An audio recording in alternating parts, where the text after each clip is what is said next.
Parlons un peu à nouveau d'identité. C'est un terme qui est devenu très suspect. On parle des identitaires, identité nationale, identité française, les identités malheureuses, etc. Et en fait, il y a beaucoup de dénégation, de déni autour. Mais ce qui est sûr, c'est que l'identité, ça compte pour tout le monde. Chacun, l'individualisme, ça veut dire s'occuper de son identité en essayant que les autres ne marchent pas dessus. Et les identités de collectifs, de peuples, etc., ça existe. Et les identités se cherchent aussi à travers des va-et-vient avec leurs origines. Et la quête des origines est un thème plus que fréquent. Et si vous prenez un livre au hasard dans une librairie, c'est quelqu'un qui, par narrateur interposé, fait une quête des origines, se rappelle des moments clés de son origine ou de celle des siens, etc. Donc la recherche des origines, de ses racines, est quelque chose finalement de très humain, même si c'est compliqué, et tant mieux. De sorte que l'autre jour, quand j'étais dans un petit colloque sur la radicalisation, j'ai tenté de faire entendre que les gens qui se radicalisent dans l'identité islamique, c'est pas forcément des cinglés, c'est pas toujours des surexcités, même si ça les excite après de s'être engagés, ou même ça les affole de s'être engagés, mais ce sont des gens qui cherchent les racines de leur identité et trouvent dans ces racines des appels à ce que les plus zélés d'entre eux combattent, qu'on fasse des actes de guerre, entre guillemets, contre l'infidèle, l'insoumis, contre l'autre. Bon, très bien. Et c'est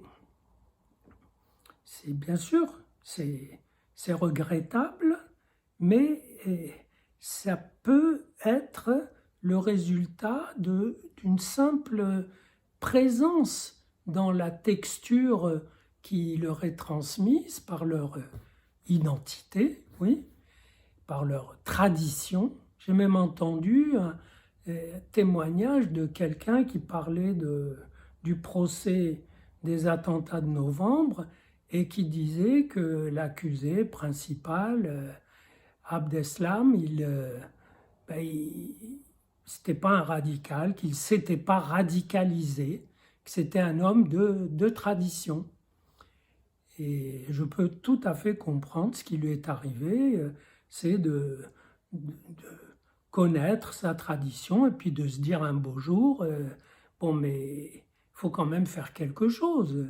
La tradition nous lance des appels aux plus zélés, aux plus enthousiastes, et nous, on reste là comme des ploucs à consommer, etc. Donc, à être sans contact avec la spiritualité.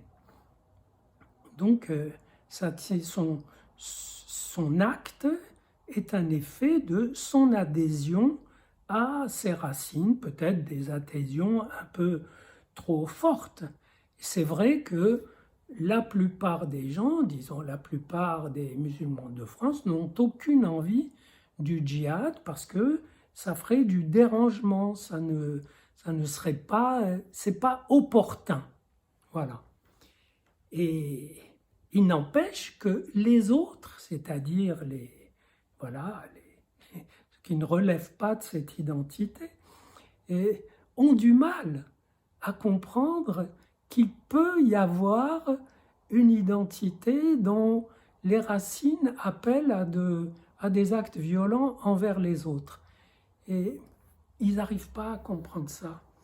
Et comme si leur proximité à leur identité les empêchait d'imaginer celle de l'autre, qui est autre, radicalement autre, du côté de ses racines. Et ça change tout. C'est un fait à la fois théorique et pratique et concret. Alors, évidemment, ce qui serait bon, c'est que les tenants de cette identité, qui ne veulent pas du djihad, arrivent à désavouer ceux qui sont tentés par le djihad, arrivent à les désavouer d'une manière assez forte et assez convaincante pour les en dissuader. Ou bien qu'ils arrivent à contrôler la transmission spirituelle, la transmission en l'occurrence religieuse, pour qu'elle n'aboutisse pas à ces exaltations qui, encore une fois, sont conformes à la tradition. Le djihad, c'est une tradition. L'empire islamique s'est constitué par le djihad. La guerre d'Algérie est un djihad légitime, certes, puisque c'était une guerre d'indépendance, mais c'était un djihad. Donc, ça n'est pas quelque chose qui a surgi au XXIe siècle ou au seuil, comme ça en 2001, et un certain 11 septembre. Non, ça existe de longues traditions, ça existe à vrai dire depuis la naissance de l'islam qui s'est répandue par djihad successifs. Et voilà, la question c'est est-ce que ceux qui ne sont pas pour le djihad sont prêts à stopper ou contrôler ou juguler la transmission de ces appels? Toute la question est là. Et c'est la question de la laïcité, de la radicalisation, etc.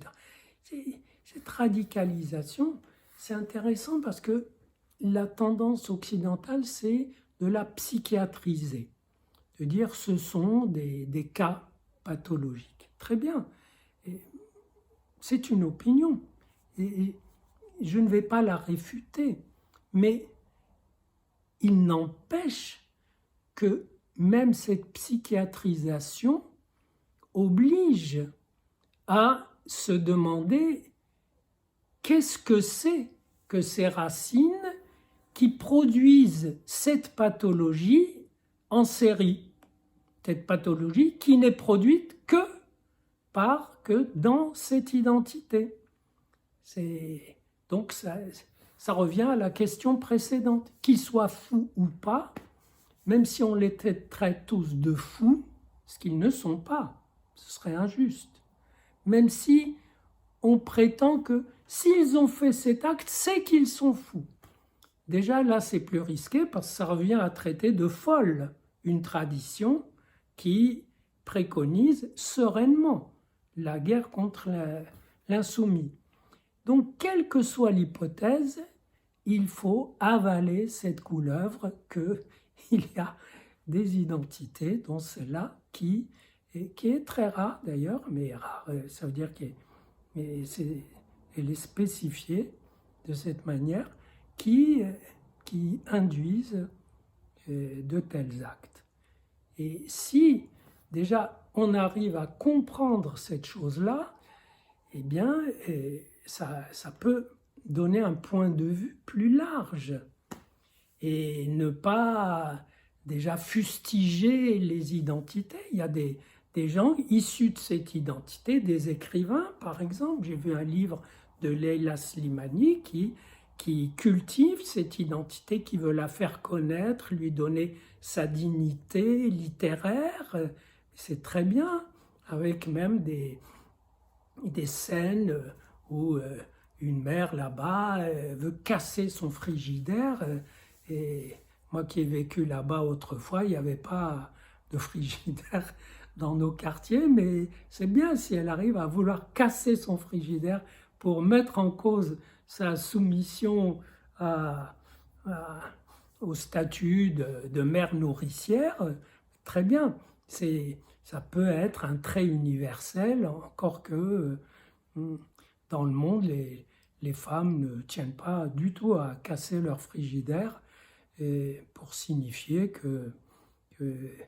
on pourrait être à plusieurs pour faire le menu et pour faire les courses. Donc, cultiver son identité, c'est quelque chose de très vaste. Et quand il s'agit de cette identité qui a des racines comme ça aussi intéressantes, eh bien, il faut l'accepter, l'intégrer déjà dans sa tête et en tirer des conséquences. Alors évidemment, ça tranche un peu avec des points de vue d'auteurs, de théoriciens. Quelqu'un m'a questionné sur Olivier Roy qui dit mais non, il y a une offre de radicalisation sur le marché, en quelque sorte. Il y a une drogue disponible sur le marché, il y a des dealers, il y a des gens qui attirent, des dealers qui attirent des jeunes ou des inconscients pour qu'ils la consomment. Et je demanderais d'où vient, comment tombe du ciel cette drogue qui est sur le marché comme ça, alors que c'est une drogue. C'est pas moi, pour moi, c'est pas une drogue, ce sont des appels sacrés.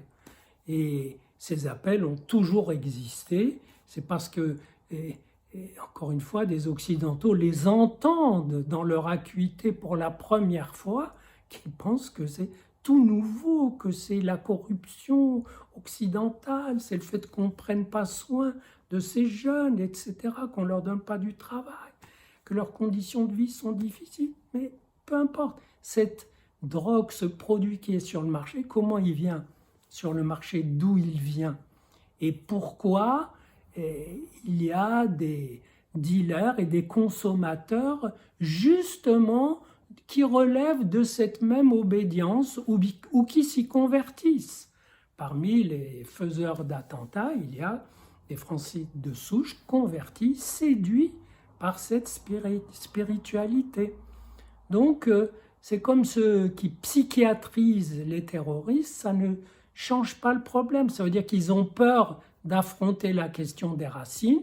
Très bien, c'est leur affaire, mais ça laisse la question béante.